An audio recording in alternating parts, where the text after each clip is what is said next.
샬롬, 좋은 아침입니다. 우리는 월요일마다 준비된 영상으로 각자의 자리에서 새벽 예배를 드리고 있습니다. 그리고 매주 월요일은 우리 교회가 동역하고 있는 선교지 그리고 목회 현장에서 선교사님들과 목사님들께 설교 말씀을 부탁드려서 설교 말씀을 함께 듣고 기도의 제목을 나누고 있습니다. 말씀의 은혜를 누리시고 기도의 제목으로 함께 기도하는 시간 되시기를 주님의 이름으로 축원합니다.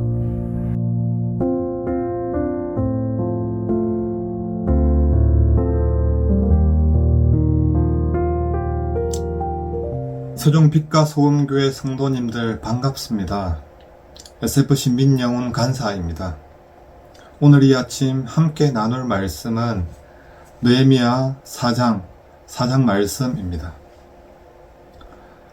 느헤미야 4장은 본격적으로 성벽을 쌓기 시작한 상황에서 대적들의 비난과 조롱, 군사적인 위협이 닥쳐오는 상황을 신실하게 대처해 나가는 느헤미야의 모습을 우리들에게 보여주고 있습니다. 우리들의 삶의 위기와 위협은 아무것도 하지 않을 때는 잘 드러나지 않습니다. 오히려 분명하게 하나님의 일을 해 나갈 때, 하나님의 말씀을 따라 살아가려고 할 때, 바로 그때 우리들도 위기와 역경을 경험하게 됩니다.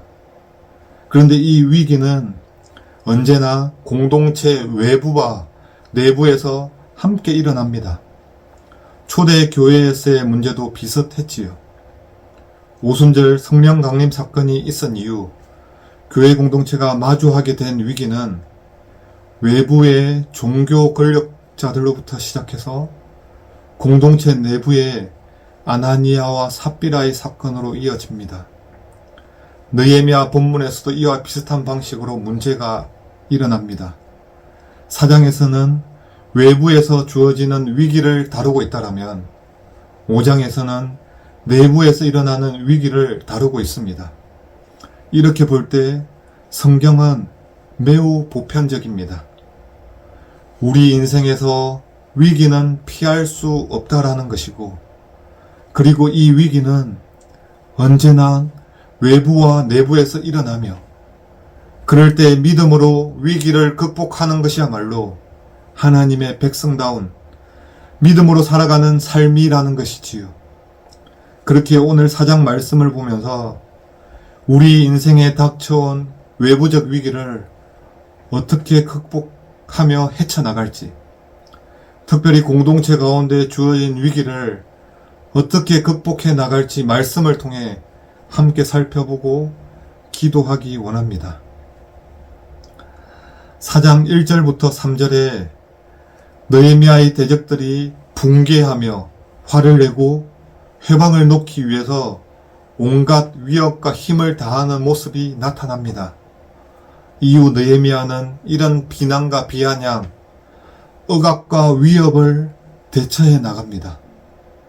모든 일에 있어서 느헤미야가 가장 먼저 나서서 하는 행동은 바로 하나님 찾기였습니다. 그는 사건과 상황마다 하늘의 하나님, 우리의 하나님을 찾고 그에게 호소합니다. 어떤 일에든지 기도가 앞서는 사람, 제사장도 아니었고 종교 지도자도 아니었던 왕의 신하이자 총독으로 그 자리에 있었던 그의 태도에서 상황마다 가장 먼저 기도가 흘러나온다는 것은 그가 일상에서도 언제나 기도의 사람이었다라는 사실을 우리에게 말씀합니다. 느헤미야는 원수들을 향해서 그들과 동일한 방법으로 대적하지 않습니다. 먼저 하나님을 찾고 간구합니다. 원수들을 향해 힘과 힘의 싸움, 혹은 상대를 향해 비난과 비아냥, 억압과 폭력의 방식으로 대응하지 않습니다. 그는 원수 갚는 것이 하나님께 있음을 알았고, 그래서 하나님께 탄원합니다. 저에게 위기와 위협이 올 때 가장 먼저 무엇을 하는지 생각해 보게 됩니다. 먼저는 엄청 열받아 하는 저의 모습이 떠오릅니다. 그리고는 동분서주 닥쳐온 위기를 타파할 방법들을 찾고 있는, 나를 괴롭히는 자들을 향해서 열받아 하고 나쁜 감정을 가질 뿐 이것을 하나님께 탄원하는 일에는 매우 게으른 것이 바로 저였습니다. 기도가 일상이 되지 않았기 때문에 어려움에도 기도가 먼저 나오지 않는 것은 아닐지, 다시금 말씀 앞에 기도가 먼저임을 고백하게 됩니다. 느헤미야의 기도의 결과 백성들이 마음을 합하여 성을 절반이나 세우게 됩니다. 하나님께 드리는 기도야말로 공동체를 하나로 만드는 힘입니다.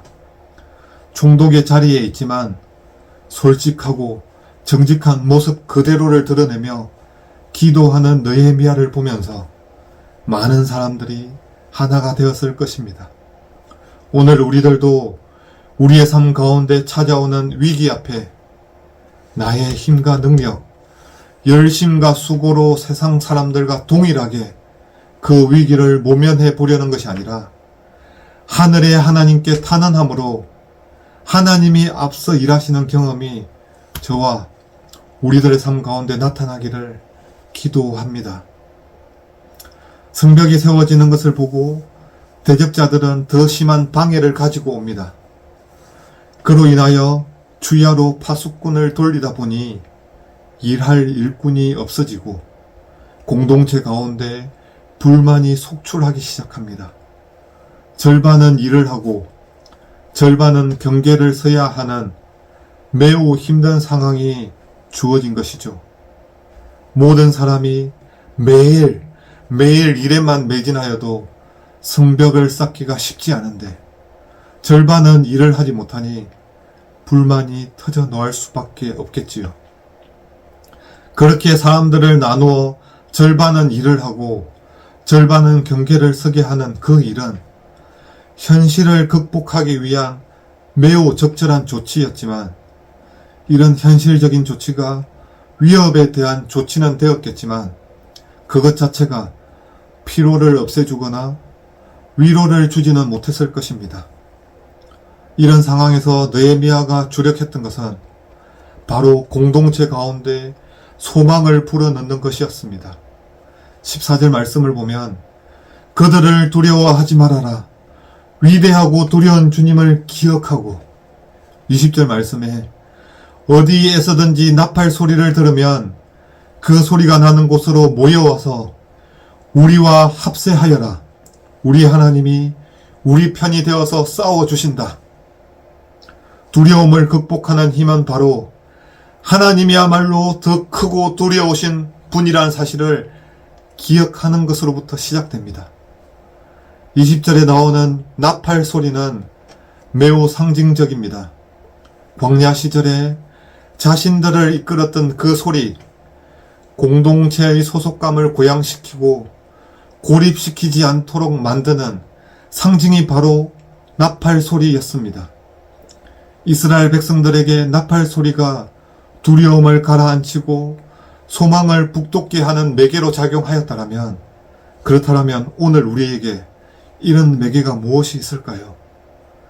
저는 매주 학생들을 만나 함께 말씀을 나누는 그 자리와 그 시간이 저로 하여금 하나님의 백성다움, 하나님의 백성임을 고백하는 시간이 됩니다.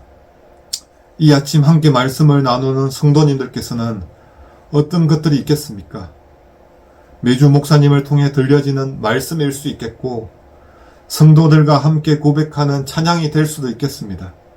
아니면 매주 순별로 모여 서로에게 들려주는 이야기가 될 수 있겠고, 매일 새벽마다 함께 기도하는 이 자리가 될 수도 있겠습니다. 이스라엘 백성들 절반은 끊임없이 경계를 서야 하고 절반만 일할 수밖에 없는 현실, 한 손에는 병기를, 또 다른 한 손에는 일을 해야만 하는 이 현실, 이 지난하고 힘든 시기를 보내면서 그들에게 참 위로가 되었던 것은 하나님이 자신들을 대신해서 싸우시리라는 믿음이었습니다. 대적의 손에서도 구원하실 것이며 성벽을 완공하는 그 일에도 은혜를 베풀어 주셔서 결국 하나님께서 친히 이끌어 가실 것이라는 믿음이야말로 이스라엘 공동체를 이끌어가는 힘이었습니다. 오늘 우리들도 이런 지난한 싸움을 마주하고 있습니다. 저 개인적으로는 캠퍼스 사역자로서 아무도 찾지 않는 그 캠퍼스를 누벼야 하는 뿐만 아니라 먹고 사는 문제, 후원 상황을 매달 걱정해야 하는 그리고 보장되지 않는 미래에 대한 불안함이 때로는 저를 두렵게 합니다. 오늘 말씀을 통해 이스라엘을 위하여 싸우신 하나님께서 오늘도 여전히 살아계셔서 우리를 위하여 일하고 계심을 보기 원합니다. 하나님의 백성들의 간구를 외면하지 않고 그 상황 속에 앞서 일하시는 하나님, 그 하나님을 오늘 우리들의 삶의 자리에서도 함께 고백할 수 있기를 기도합니다. 느헤미야의 탁월함은 바로 끊임없이 기도하며 공동체 가운데 소망을 불어넣으면서도 현실을 관과하지 않았다라는 것입니다. 그는 대적을 막기 위해서도 구체적인 명령과 행동을 취했습니다. 또 이 싸움을 단순히 대의적인 명분만 가진 하나님과 국가와의 싸움으로 끌고 가는 것이 아니라 나의 가정을 위한 싸움임을 강조합니다. 하나님을 위한 일이 가장 나를 위하고 우리 가정을 위하는 일이라는 것입니다. 하나님의 신실하심을 믿는다라는 것은 종말론적 소망을 가지고 현실에 충실한 삶을 살아내는 것입니다. 소망을 꿈꾸되 현실에 충실하는 것, 주어진 환경 속에서 하나님의 뜻하심을 발견하고 감사하는 것입니다. 지금까지 걸어온 길에 하나님의 손길을 발견하고 지금까지 만나왔고 만나고 있는 이들이야말로 하나님이 보내신 자들임을 믿는 것입니다. 느헤미야에게 보여주신 것이 성벽 재건의 비전이며 느끼게 하신 것이 민족을 향한 애통함이었듯 오늘날 각자에게 보여주시고 느끼게 하신 일에 온전히 반응하는 것이야말로 하나님의 비전을 따라 살아가는 것, 그런 것 아니겠습니까? 끝으로 15절 말씀에 하나님이 그들의 음모를 헛되게 하셨으므로 믿음의 고백입니다. 바뀐 건 아무것도 없습니다. 사람들은 여전히 경계를 서야 하고 갑옷을 입어야 하며 한 손에는 쟁기를 다른 한 손에는 무기를 들어야 했습니다. 하지만 이전과는 사뭇 다른 모습입니다. 불평과 불만으로 가득 차 있던 사람들이 이제는 기쁨으로 인내로 이 일들을 감당해냅니다. 느헤미야가 불어넣었던 그 소망, 그 비전이 함께 공유되고 함께 한 소망을 가지고 나아가는 모습으로 변화되었습니다. 이 아침 느헤미야 말씀을 통해 빛과 소금 교회에 주신 비전, 그 비전들이 다시금 함께 공유되고 함께 한 소망으로 나아갈 수 있기를 위해서 기도합니다. 그리고 저를 위해서 기도해 주십시오. 외국의 선교지와 또 다른 어려움이 캠퍼스 현장에 있습니다. 선교지처럼 잘 알아주지 않고 크게 관심을 가지지 않는 현장이 캠퍼스입니다. 한국 교회에 다음 세대가 없다고 다들 아우성인데 그 현장에는 관심이 없는 것이죠.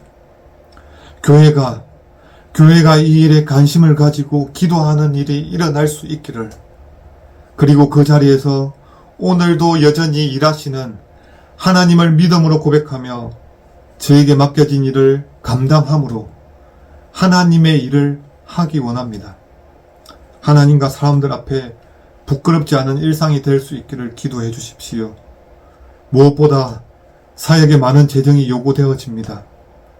그 필요들이 채워질 수 있기를, 후원자들이 세워질 수 있기를 함께 기도해 주십시오. 감사합니다.